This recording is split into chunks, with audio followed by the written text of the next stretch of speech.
Hi, everybody. I'm very excited to share some of my knowledge and experience with all of you. Again, a quick disclaimer, I don't think I'll be able to dive deep into anything on microinsurance with Taobao success, but I'll try to talk about, all of these issues in as much as I can within these 15 minutes. So let me share my screen, and without further ado, let's dive into crisis, microinsurance, and Taobao success. I want to actually point and start my talk today with this historical picture when Jack Ma, the founder of Alibaba, was actually giving a talk to his employees back in 2003 when SARS viruses that are very similar to COVID-19 hit China and global community when countries were going through a lockdown, and it was crisis somewhat very similar to what we are going through today.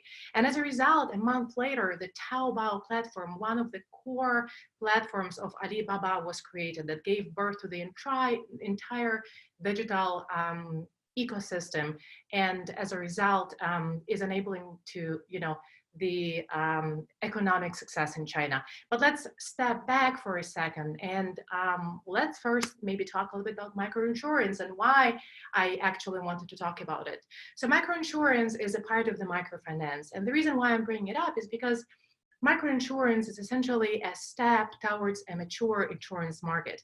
It was usually developed for low-income populations, usually those that were living under $4 a day, and it is usually insuring against specific perils in exchange for regular premium and payment. Usually the resources of microinsurance are coming from, licensed insurers like AAG that we know, MetLife is big on microinsurance, Ping An in Chinese insurer, and AXA XL. Also, it can come through finance institutions, and usually microinsurance is sold as an invisible coverage on all microloans. And usually it is covering the life of a person during the time that the loan is given for. So for example, if a loan is issued for a period of 1 year and a person dies during that year, then the insurance is being triggered. And the last sort of resource for microinsurance and microloans in many countries across the globe is community-based organizations.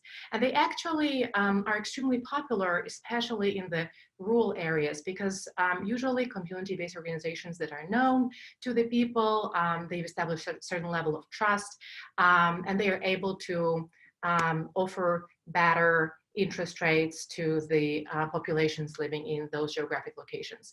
And so here to the right, you see some of the examples of microinsurance. And I want to focus more on funeral burial insurance and credit life insurance. Those two are the most popular in, across the globe, because the lifespan of people who are living in the areas prone to natural disasters or living, under $4 a day is very short. And that's why, standard insurers and started focusing on these lines or on these products first when they just entered the market with their products. And so overall, the beauty of microinsurance is that it comes with a lot of benefits, because not only, when people are having access to microfinancing and, and microinsurance, they not only receive money and then they sort of stay alone on their own, but they get access to financial resources to make their life better.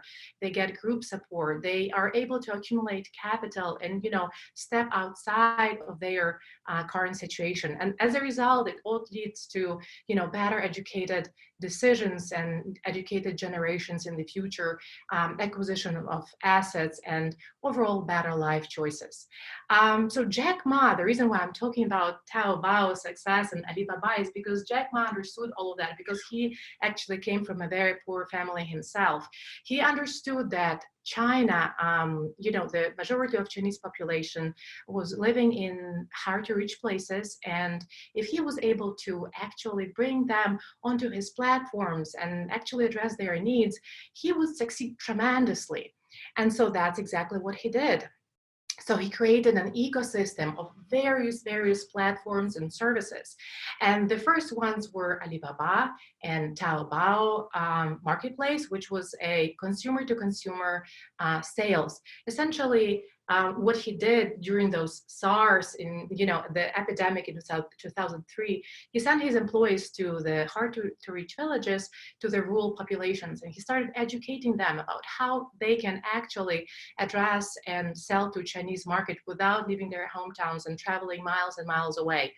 And so as a result, those people that, had some livestock or produced, eggs or some embroidery or furniture, they were able to access larger Chinese markets just by entering that Taobao marketplace.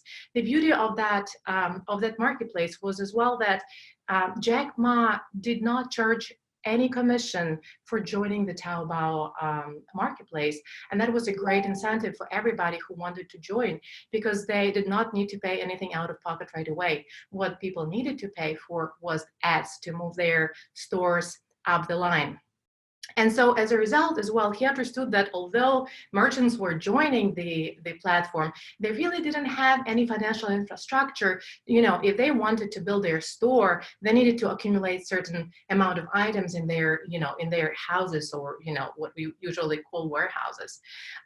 So they needed to access microloans, and not only that, they needed to be sure in tomorrow, and that's where microinsurance sort of stepped in. And so Jack Ma started at the beginning working with financial institutions to develop the infrastructure and financial infrastructure for the smaller loans. And then as a result, he created Ant Financial, that is another subsidiary of Alibaba that is specializing on microloans. And later on, in recent years, it also is offering, larger, more standard loans to general public. And another piece to the puzzle was that he realized that most of the people, they didn't have, laptops. However, nowadays, everybody has, a phone, be it an old phone or a new phone, doesn't matter, especially the millennials. All their lives are happening on their phones. And so he created Alipay. It's essentially an escrow-based payment system where the merchant is receiving the funds only after the buyer receive the items in good condition. And so these three essentially platforms became the basis for Taobao's success. Because while using these three platforms, Jack Ma and his team was able to truly understand their consumers, from how they shop, where they browse, to their credit history, to their payment history, and things of that nature. And that's how the entire system grew. One of the smartest probably decisions that Alibaba actually made was probably invest into technologies internally. Here I prepared a very interesting slide for you to understand how the technology infrastructure developed over the years. And as you see, the Taobao and Financial and Alipay were essentially the basis, together with, of course, other platforms, media platforms, AliCloud, and their affiliates. So essentially, they invested into machine learning algorithms that were trying to predict and understand the behavior of all users across all platforms. And so they started from online machine learning that essentially was focusing on sequential data that was very homogeneous, and we're focusing on predictive modeling, which variables predict, purchasing behavior of their consumers.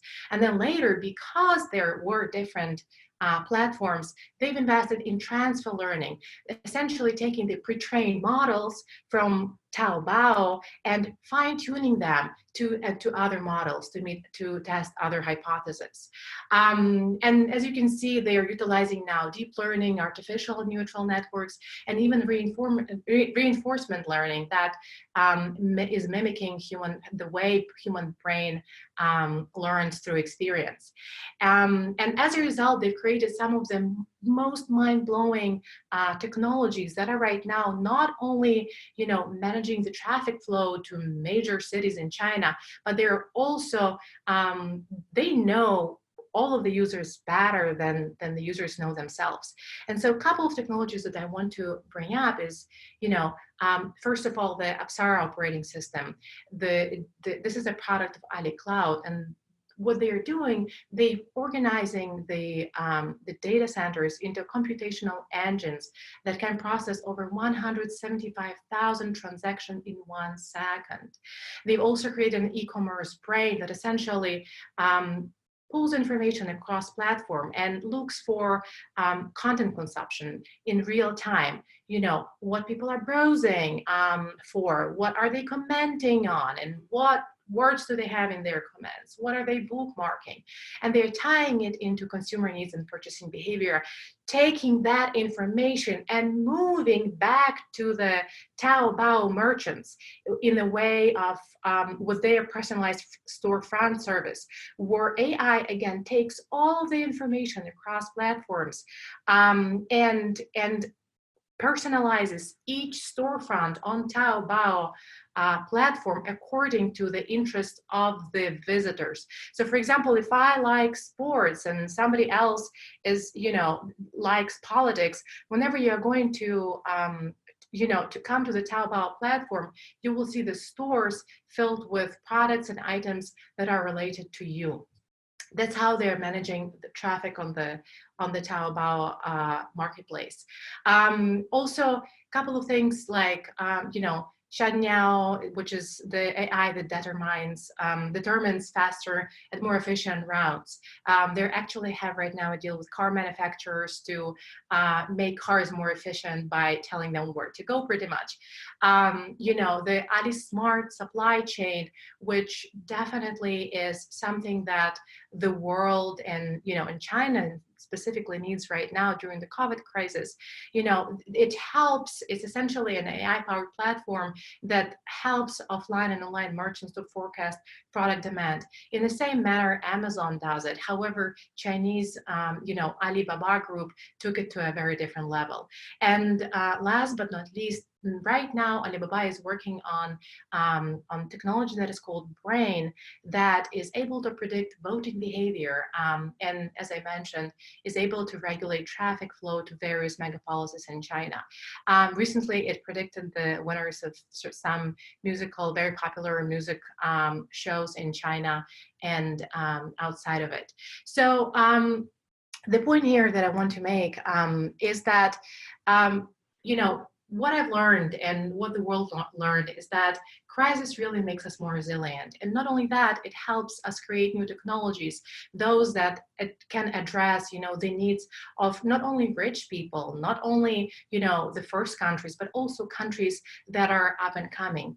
And microinsurance, if you look at the map right now that I'm on the screen, as I mentioned, is a sign. It's a transition product that is pointing on the development on social economic situation of a certain region or country.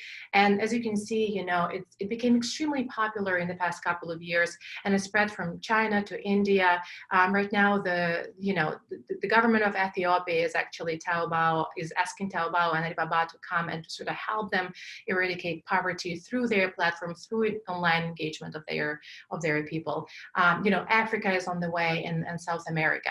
And so today, the reason why I decided to talk about the microinsurance, microfinance, and Taobao is I wanted to inspire everybody that, in terms of crisis, we can find solutions, and we are extremely creative, creatures on this planet. And I'm sure that, neither COVID nor any other natural disaster will be able to, destroy our creativity.